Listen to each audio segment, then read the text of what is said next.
Halo semua, ketemu lagi sama aku Luna. Selamat datang di channel Ngomongin Uang. Di video kali ini aku mau update lagi nih tentang Bitcoin.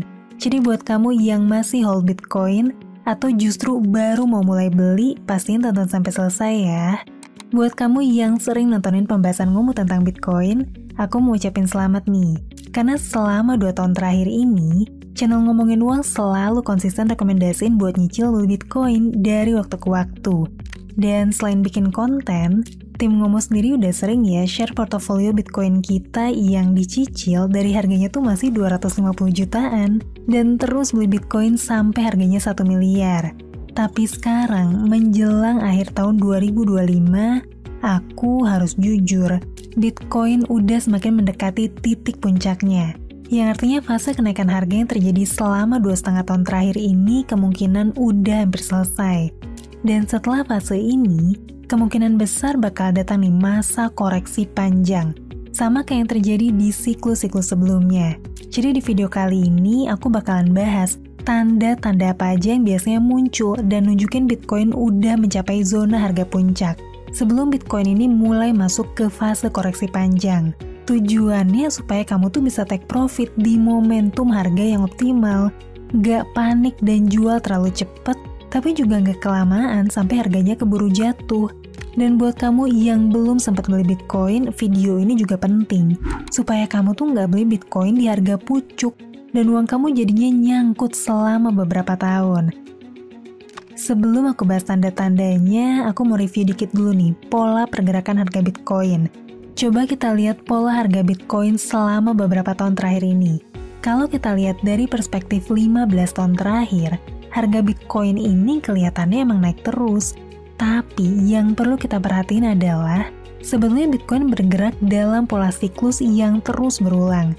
Dimana setelah fase kenaikan harga selama beberapa tahun, itu bakal terjadi koreksi harga yang cukup dalam selama beberapa tahun juga. Oke, sekarang yuk kita bahas tanda pertama yang harus kita perhatiin. Tanda pertama yang jarang banget dibahas adalah aliran dana dari Bitcoin ETF.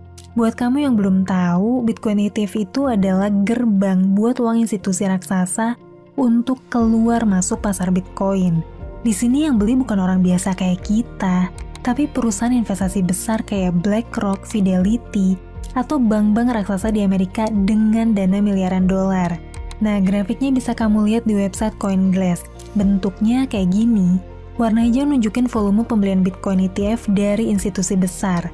Warna merah nunjukin penjualan Bitcoin. Sementara grafik warna kuning adalah grafik harga Bitcoin itu sendiri. Kalau kamu perhatiin, ketika terjadi pembelian besar-besaran yang ditunjukin sama warna hijau ini, harga Bitcoin ikut terdorong naik. Sebaliknya nih, ketika terjadi penjualan besar yang ditandai sama warna merah, harga Bitcoin cenderung turun.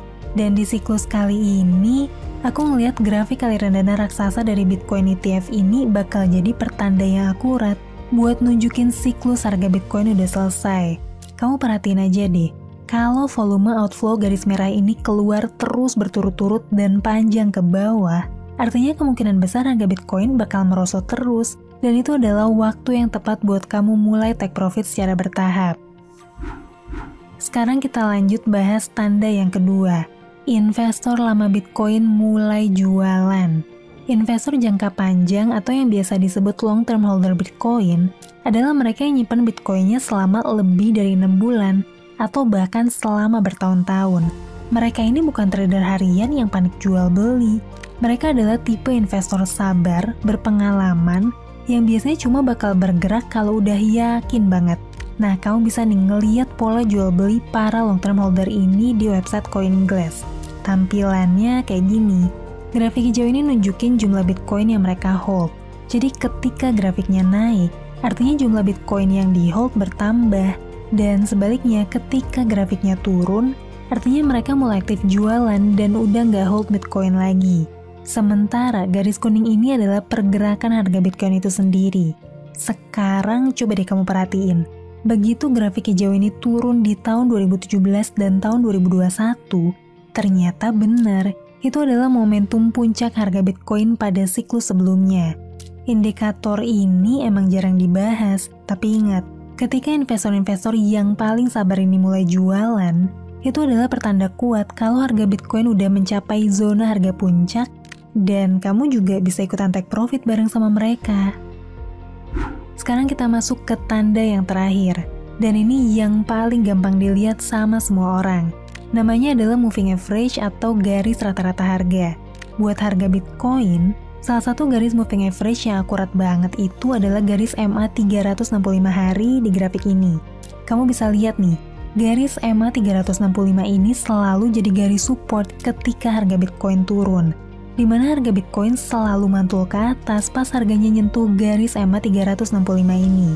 Jadi konsepnya, selama harga Bitcoin masih berada di atas garis MA 365, berarti masih ada potensi kenaikan harga Bitcoin. Tapi ketika penutupan candle harga Bitcoin udah jebol melewati batas garis MA 365 hari, maka kemungkinan besar tren kenaikan harga udah berakhir. Dan itu adalah konfirmasi terakhir di mana kamu bisa take profit Bitcoin kamu sebelum terjadi kejatuhan harga yang lebih dalam. Oke, sekarang kamu udah punya 3 indikator baru yang bisa kamu jadi acuan buat bisa take profit Bitcoin. Ingat ya, kita tuh nggak perlu terlalu berambisi buat bisa jual di titik puncak harga Bitcoin yang paling tinggi. Karena jujur aja, nggak ada satupun orang di dunia ini yang bisa tahu dengan pasti kapan harga Bitcoin benar-benar sampai di puncaknya. Bahkan investor besar, analis profesional, dan algoritma on-chain sekalipun, semuanya cuma bisa memperkirakan, bukan memastikan.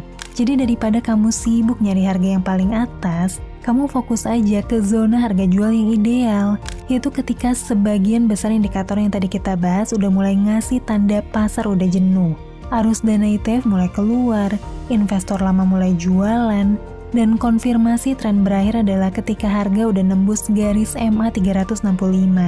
Dan satu hal penting lagi nih, aku saranin kamu jangan langsung jual sekaligus, lakuin secara bertahap. Misalnya, kamu jual sebagian dulu pas Bitcoin ETF mulai outflow besar, terus sebagian lagi pas long term holder mulai ngurangin supply. Terakhir kamu bisa jual semuanya pas garis harga udah nembus garis MA 365. Dengan cara ini, kamu bisa tetap nikmatin sisa kenaikan harga kalau pasar masih lanjut naik. Tapi juga udah lumayan aman nih kalau ternyata harga mulai turun lebih cepat. Intinya, take profit itu bukan soal tebak-tebakan harga tertinggi, tapi soal disiplin mengamankan hasil kerja keras kamu sebelum pasar berubah arah. Nah, kalau kamu udah mulai take profit dari Bitcoin, pertanyaan berikutnya adalah, gimana sih cara paling optimal buat take profit? Banyak orang yang mikir kalau take profit itu artinya harus langsung keluar dari dunia kripto. Padahal nggak juga ya. Buat investor yang udah ngerti siklus, langkah paling bijak justru adalah ngamanin keuntungannya dalam bentuk stablecoin berbasis US dollar. Contohnya kayak USDT, secara bertahap dengan fee trading yang murah, sambil biarin uangnya tetap bertumbuh jadi passive income lewat fitur earn atau staking.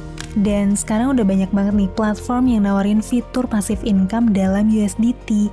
Tapi jujur aja, yang imbalasnya tinggi biasanya adalah exchange dari luar negeri. Soalnya mereka punya likuiditas besar dan basis pengguna global. Dan karena punya likuiditas besar, exchange luar itu biasanya punya spread harga yang tipis banget.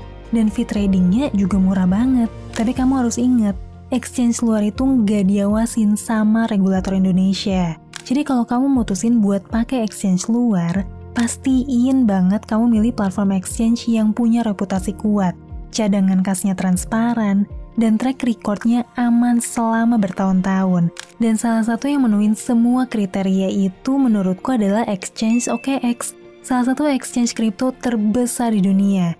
Masuk top 3 global dengan likuiditas yang gede banget. Fee tradingnya juga murah banget. Dan bisa dibilang adalah exchange kripto yang paling berpengalaman yang udah beroperasi sejak tahun 2013.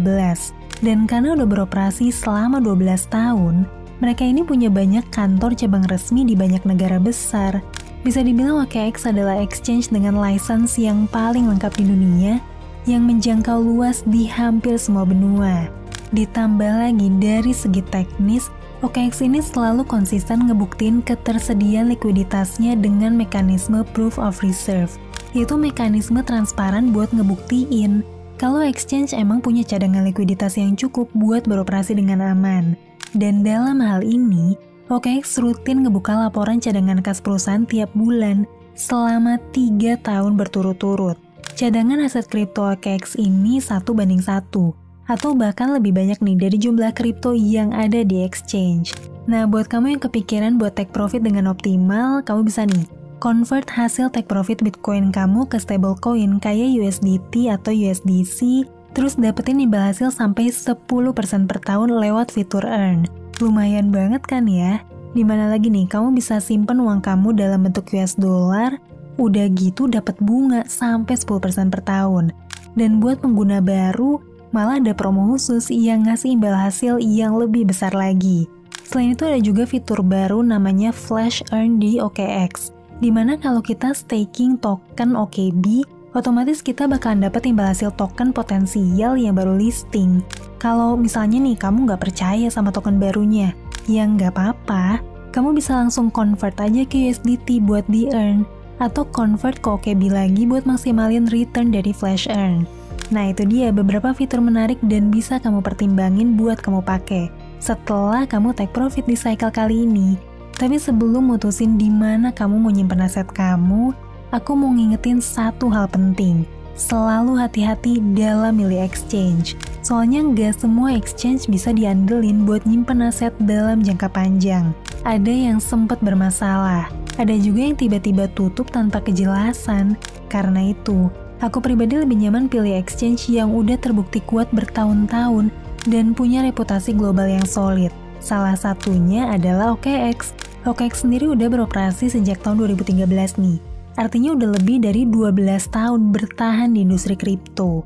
Dan selama itu nggak pernah ya punya drama besar atau skandal yang bikin investornya panik. Foundernya, Starsu, dia juga sosok publik yang aktif dan terbuka. Sering muncul di media dan punya rekam jejak panjang di dunia teknologi dan blockchain. Itu yang bikin banyak pengguna OKX ngerasa lebih aman dan percaya buat nyimpen asetnya di sana.